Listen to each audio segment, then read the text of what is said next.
ان کے لب رنگی کی نچھاور تھی کہ جس نے خالد نوری ہیں برہان پور ایم پی سے. انہوں نے کہا کہ ہماری انصاری برادری میں ہم لوگ جو ہیں وہ ماموں کو ماما، پھوپھی کو بوا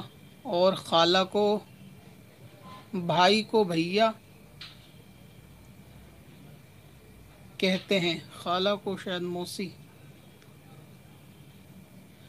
اور کفار وغیرہ غیر مسلم بھی اسی طرح سے پکارتے ہیں. تو کیا یہ اس طرح ہمیں پکارنا جائز ہے؟ یعنی یہ کہ مشابہت سے ریلیٹڈ سوال ہے کہ جیسے کہ حدیث پاک میں منع کیا گیا کہ غیر قوم سے مشابہت اختیار نہیں کرنی اور ان کے معاملات سے اپنے معاملات کو جدا رکھنا ہے، ان سے میچنگ نہیں کرنی. تو انہوں نے جو رشتہ دار بتائے ہیں، اصل میں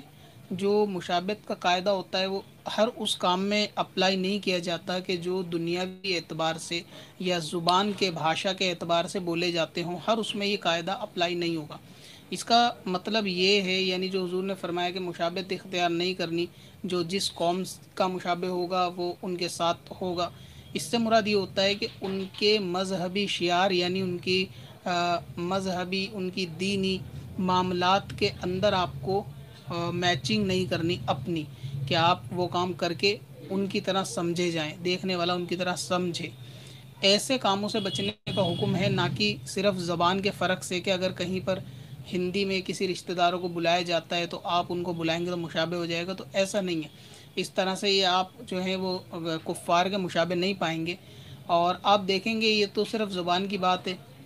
اگر اس طرح کا قاعدہ آپ دیکھنے لگیں کہ حدیث پاک میں مشابہ کرنے کو منع کیا گیا ہے اور آپ جو ہے ان سے میچنگ کر رہے ہیں، تو ایسی صورت میں تو پھر بہت سارے معاملات جو ہے آپ کے گناہ کے آ جائیں گے آپ کے سر پہ، جن سے بچنا لگ بھگ ناممکن سا ہو جائے گا. تو ایسی علامت کہ جو غیر مسلم اپنا آپ میں بطور عبادت کرتے ہوں یا اپنا مذہبی فیسٹیول سمجھ کے کرتے ہوں، ان کے اندر میچنگ کا پایا جانا حدیث پاک میں اس چیز کی ممانعت ہے. مثال کے طور پہ وہ اپنے بتوں کو، معبودوں کو خدا سمجھ کر ان کو سجدہ کرتے ہیں. اب اگر آپ بھی کسی معبود کو یا بت کو خدا سمجھ کر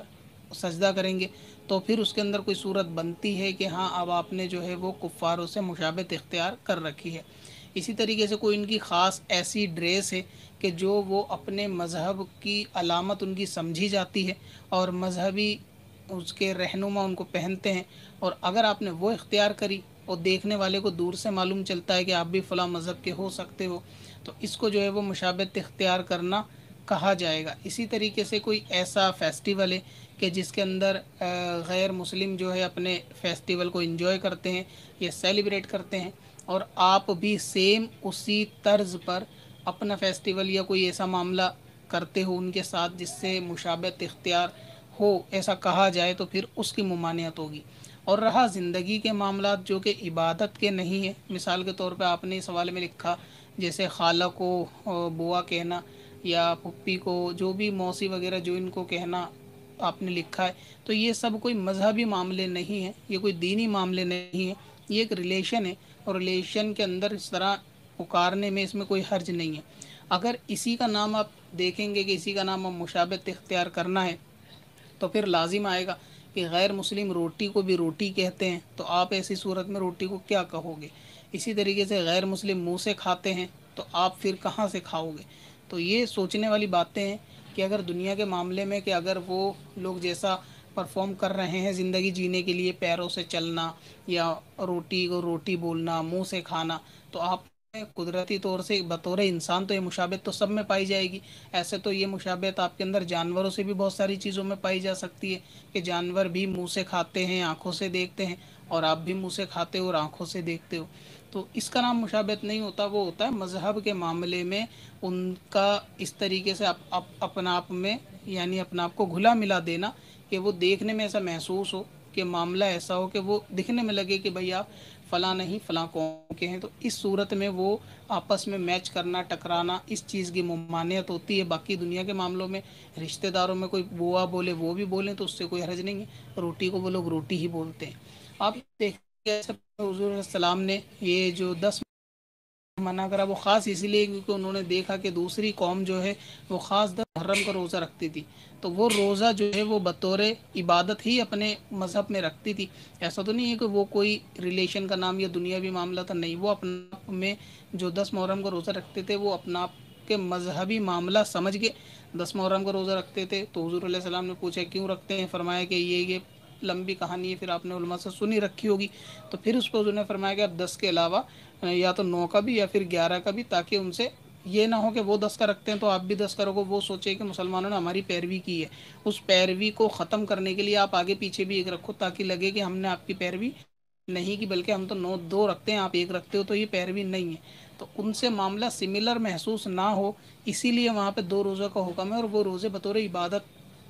ہوا کرتے تھے. ورنہ تو پھر ایسے تو کفار اس وقت بھی پیروں سے زمین پہ چلتے تھے، لیکن حضور نے تو نہیں فرمایا